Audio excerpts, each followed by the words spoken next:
Okay, so, here's the deal. I got this seriously messed up letter from my property manager. She's claiming I owe her a whopping $3,200 for replacing the carpet in my old apartment. Now, here's the kicker. My apartment didn't have carpet, like, anywhere. Nada. Zilch. It had beautiful, original hardwood floors, the kind they bragged about in the listing. You know, look at these gorgeous, vintage 1947 hardwoods. Stuff. But according to Patricia Montgomery, and I swear, I'm picturing her pursing her lips as she wrote this, I somehow trashed non-existent carpet. And to add insult to injury, she's keeping my entire security deposit, plus demanding an extra $800 for this phantom damage. I know, right? Let me rewind a bit. I'm Alicia. I'm a paralegal, which basically means I spend my life wrestling with documents for some lawyer who'll probably get all the credit. All this while I am bringing home about $62,000 a year. That's barely cutting it, considering I was living in Portland, Oregon. Now, here I am, in Seattle. For 3 years, I called a one-bedroom in southeast Portland home. Crestview Commons, the building was called.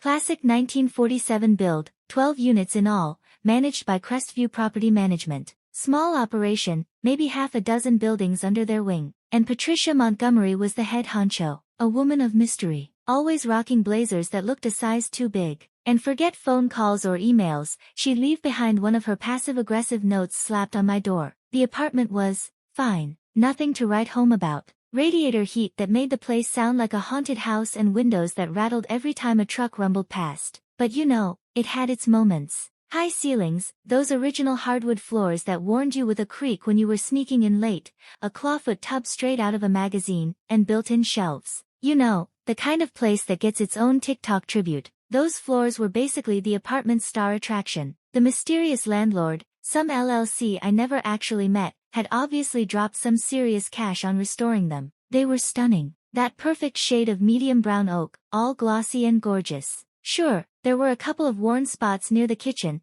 where years of foot traffic had taken their toll, but overall, they were in fantastic shape. The listing from when I moved in was all about those floors, basically shouting, rare original 1947 hardwood floors. No carpet, hardwood everywhere. Rent was $2,400 a month, plus a $2,400 security deposit when I signed the lease. Standard stuff. And honestly, I was a model tenant. Paid rent like clockwork, every single month. Never complained about the radiator's ghostly clanking, or the bathroom window that refused to close properly. Seriously, I was a landlord's dream. Then, bam, my job decided to throw me a bone and offered me a sweet gig in their Seattle office. Better pay, fancy title, all that jazz. So, I gave Patricia my 60-day notice. The 1st of August, with plans to be out on October 1st. Patricia, being Patricia, responded with a printed note tucked under my door. Notice received. Make sure the apartment is spotless. Move-out inspection is scheduled for the morning of October 1st. Don't forget to show up.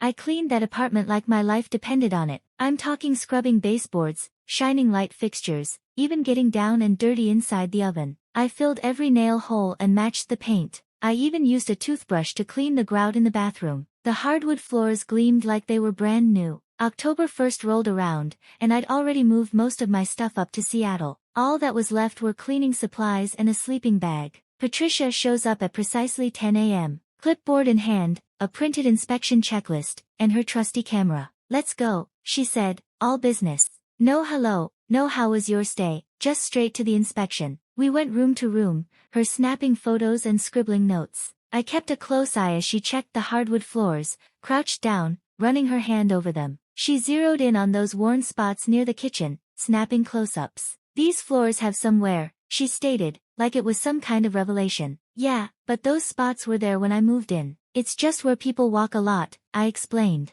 Normal wear and tear. We'll look into it. She went through the bathroom, kitchen, bedroom, opened every cabinet, and peeked inside the fridge, which I'd scrubbed with bleach and baking soda. Looks satisfactory, she finally said. Expect your deposit or a list of deductions within 30 days, as required by Oregon law. 30 days. That's the deadline. Landlords have to return your deposit or send an itemized list within that time frame, or they lose the right to keep any of it. I handed over my keys, gave her my Seattle forwarding address, and left. 30 days later, and I'm talking the very last possible day, October 31st, I get a letter. It had been forwarded from my old spot to my new apartment in Seattle. It was official Crestview Property Management letterhead, signed by none other than Patricia Montgomery. Dear Alicia, after a close look at the apartment in question, we will deduct the following from your security deposit of $2,400. Carpet replacement in the living room, $1,800. Carpet replacement in the bedroom, $1,400. Total deductions, $3,200. Since this surpasses your deposit, you owe an additional $800. Please pay up within 14 days, or else. I had to read it a few times to make sure I wasn't hallucinating. Carpet replacement. The apartment had hardwood floors. End of story. Not in the living room, not in the bedroom, not anywhere. I called Patricia right away, but it went straight to voicemail. You've reached Crestview Property Management. Leave a message. Patricia, this is Alicia from Unit 6. There's a mistake on your deposit letter. You're charging me for replacing carpet, but there's no carpet. Please call me back. Crickets. I tried again the next day. Voicemail. More messages. Day 3. Ditto. I sent an email. Patricia, I've left a couple of voicemails about the security deposit deduction letter. The carpet replacement should be there. The apartment's got hardwood floors, not carpet. It has to be a mistake. Give me a shout so we can clear this up. 3 days later, she fires back with a one-liner. The charges? Spot on. Payments due by November 14th. I shot back a reply. There's clearly no carpet in the unit. Those are original hardwood floors that you featured in the listing. And get this, I have proof. This has to be a mistake or outright fraud. Give me the documents of the carpet that was allegedly damaged. Absolutely nothing. November 14th came and went, and I didn't pay the $800 because, well, I didn't owe it. You can't just charge someone for damaging something that doesn't even exist. 2 weeks later, I get a letter from a collections agency. Hey, you owe $800 to Crestview Property Management for some property damage. This debt could screw up your credit if you don't pay within 30 days. My credit score was at 740. It took years to build up, and I was actually thinking of applying for a mortgage. A collections mark would trash all of that. I called the collections agency, explained the whole carpetless situation. The guy sounded as thrilled as if I just ruined his breakfast. You should probably dispute this with the original people. We just collect what they send us. I'm telling you, this whole thing is out of line. The apartment has hardwood floors. What kind of carpet are they talking about? You got any proof? Yep. Snaps, the apartment listing. I even have the lease that mentions the hardwood. Well, send that to them. If they don't drop the payments, send your proof to us in writing. So, I gathered my arsenal. Photos from when I moved in, showing those beautiful hardwood floors. Photos from move out, also featuring hardwood floors. Screenshots of the original rental listing beautiful original 1947 hardwood floors. Even the lease addendum that forbid rugs larger than 4x6 to protect the original hardwood flooring. I mailed everything to Patricia's certified mail. I signed off with a letter. Let me show you this proof that the apartment is nothing but wood. I think you're being fraudulent for the carpet replacement. Give me back my full $2,400 security deposit within 7 days, otherwise I'll take you to court for this fraud. The world stood still from November. There were even maintenance records showing a professional hardwood refinishing job done in 2015, costing a hefty $4,800. There was no carpet. There had never been carpet, at least not during Patricia's management. She concocted this entire scheme out of thin air. But here's where things got even better. David found 4 other former tenants of Crestview managed properties who had been charged for carpet replacement, even though their units featured hardwood or concrete floors. The entire routine was the same trick, same letter template, just different dollar amounts. One guy got charged $1,800 for carpet in bedroom in a studio apartment with hardwood throughout. A woman was charged $2,200 for living room carpet in a loft with bare concrete floors. This all had happened in the last 2 years. They had all been sent to collections the moment they didn't pay, and not a single one had fought back. They'd simply paid to avoid damage to their credit. The total amount Patricia had illegally acquired from these tenants was roughly $11,000. David got in touch with all of them and asked if they'd be willing to join the lawsuit. 3 of them agreed. We filed an amended complaint, alleging fraud, theft, conversion, and multiple violations of Oregon landlord-tenant law. We sought actual damages, statutory damages, and attorney fees. The court date was set for February. Patricia appeared with her own lawyer, an older gentleman who looked as if he already knew they were fighting a losing battle. The judge asked Patricia to explain the charges against me. She began with her ridiculous subfloor story. Your Honor, the tenant damaged the subfloor beneath the hardwood, so the only way to complete the job was to install carpet for proper repair. The judge looked completely bewildered. You installed carpet to repair a subfloor? That's just the standard repair method. Ms. Montgomery, I've been presiding over landlord-tenant cases for 18 years, and I have never heard of carpeting over a damaged subfloor. The process is to repair the subfloor and then reinstall the flooring. Patricia's lawyer whispered something to her, and she abruptly changed her story. Actually, the apartment did have carpet. The listing was incorrect. David stood up. Your Honor, I'd like to enter Exhibits A through G as evidence. These are rental listings from 2010 to the present. All of them state hardwood floors. Exhibit H is maintenance records showing a hardwood refinishing job in 2015 for $4,800. Exhibit I is a lease addendum signed by Ms. Montgomery prohibiting large rugs to protect the hardwood. The judge examined the documents and turned to Patricia. Ms. Montgomery, these records directly contradict your claims. Those records are not correct. All of them. For 13 years, her lawyer whispered to her once more. She didn't respond. David continued, Your Honor, we've also identified 4 additional tenants who were charged for carpet replacement in units with hardwood or concrete floors. The defendant has a pattern of fraudulent deposit withholding. The judge's expression shifted, seeing that this was no longer a simple dispute. This was systematic fraud. Ms. Montgomery, do you have any documentation proving that carpet existed in these units? Invoices for carpet installation, photos showing carpet. The photos were lost, she mumbled. All of them, for all 5 units. Silence. The judge ruled without even taking a recess. I find the defendant's claims to be not only unsupported but contradicted by extensive documentation. This appears to be intentional fraud. I'm ordering the defendant to refund the entire security deposit plus statutory damages by law under ORS 90.300. That's double the amount that was wrongly withheld. I'm including attorney fees. Total judgment,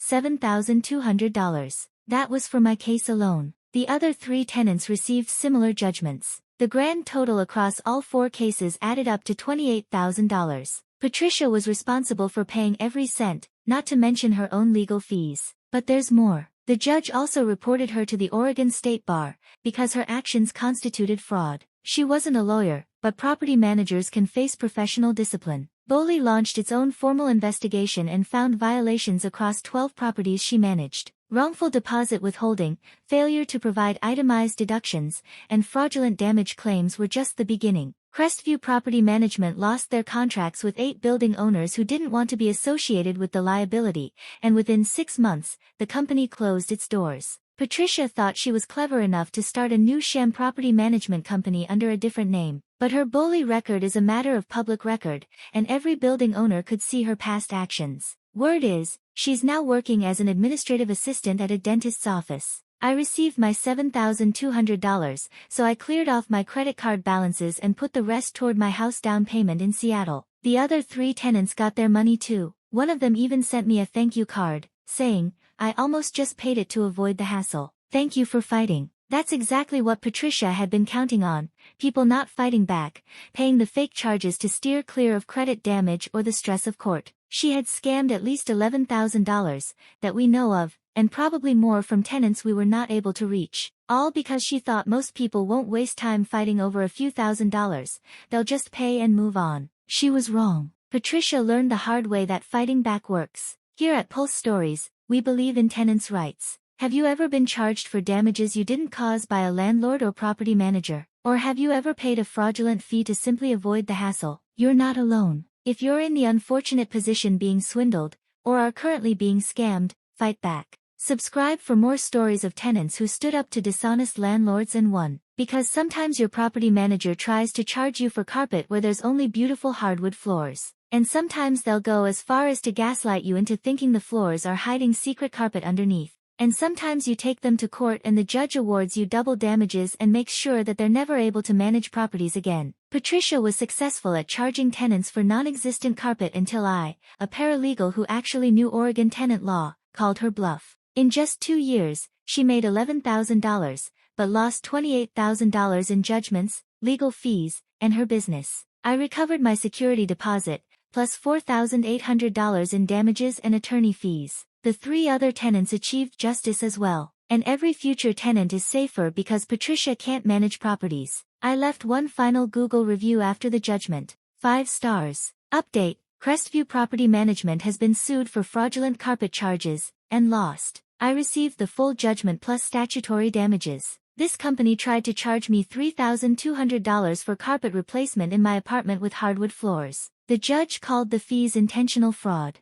The company has since closed. If Patricia Montgomery manages your building, stay away. That review has 47 upvotes and is the top result when you Google her name. She threatened to sue me for defamation, but David sent her a letter, stating, "Truth is an absolute defense to defamation. This review accurately describes a court judgment. Proceed at your own risk." She folded. I still have the original fraudulent letter framed in my office. Carpet replacement in living room, $1,800. Carpet replacement in the bedroom, $1,400. The apartment features original 1947 hardwood floors throughout. It's a reminder that some people will boldly lie so long as they think they can get away with it, and it's a reminder that fighting back works. Patricia thought she was going to pocket my $2,400 and scare me into paying an additional $800. Instead, she lost $28,000 and her career. I hope she reflects on that sometimes. About the paralegal who actually studied tenant law, about the hardwood floors she tried to turn into carpet because she imagined she could. I hope she does, every time she schedules a dental appointment instead of a property inspection. The apartment has been re-rented, and last I checked the listing is still advertising those striking hardwood floors, still no carpet. Never was. December the 5th arrived, cold and empty, just like my email inbox. My deposit remained unreturned,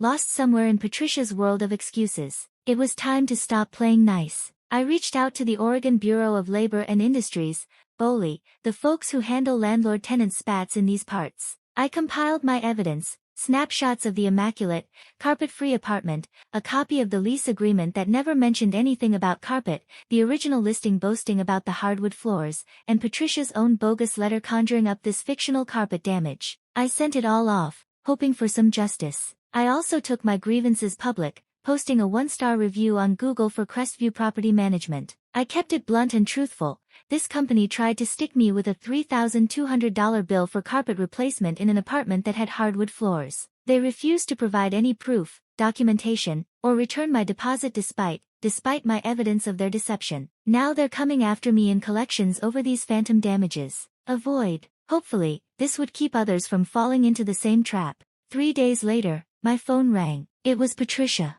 For the first time, she decided to ditch the cowardly letters and actually speak to me. "You need to remove that review," she demanded, her voice laced with a thinly veiled threat. "No," I replied, standing my ground. "It's defamatory," she huffed. "It's the truth," I retorted. "You're trying to charge me for non-existent carpet." She dug in, getting bolder with her lies. "Well, the apartment used to have carpet when the previous tenant resided there. We replaced it with hardwood after they moved out. You damaged the subfloor underneath, which requires new carpet to fix it properly." I was floored. "Are you actually saying there's carpet under the hardwood?" "The subfloor was damaged," she repeated, "and the only way to fix it is to tear up the hardwood and install carpet." I couldn't believe the audacity. "That doesn't make any sense. Why would you install carpet to fix a subfloor? It's more logical fix the subfloor and then put the hardwood back." "That's not how it is done," she insisted. "I work in real estate law. I'm a paralegal. That's definitely not how it works. You're blatantly lying to me. I'm sending you to collections for the full amount plus late fees," she spat. $1,200, do now. And with that, she slammed the phone down. She was losing it, spiraling into a web of her own creation. Her lies kept getting bigger and more ridiculous. First, it was carpet I supposedly damaged. Now, it was subfloor damage that could only be fixed with new carpet installation. It didn't even pass a simple test of logical coherence. I knew I needed expert help, so I called a tenant rights lawyer. After I explained the absurd situation, he couldn't help but laugh, not at me, but at the sheer ridiculousness of Patricia's scam. "This is the dumbest trick I've ever come across," he chuckled. "She's probably attempting to charge multiple tenants for the same imaginary carpet and betting on the fact that nobody will challenge her." "So, can I sue her?" I asked. "Absolutely. Oregon has strong tenant protections. If a landlord unjustly withholds a deposit, you can sue for double the amount, plus attorney fees. You're entitled to your deposit back, in addition to damages. How much would it cost to hire you?" "I'll take your case on contingency. If we win, I get 30% of the settlement. If we don't, you don't owe me anything." I didn't hesitate. I hired him on the spot. His name was David Chen, and he was ready to fight. We filed a case in small claims court, and Crestview Property Management was officially served. David subpoenaed all sorts of rental records for my unit, previous tenant applications, maintenance logs, you name it, anything that could give us evidence. And what we uncovered was pure gold. According to the documents, the apartment had hardwood floors since at least 2010. Every single listing from 2010 onward explicitly mentioned original hardwood floors. Every lease agreement stated the same thing.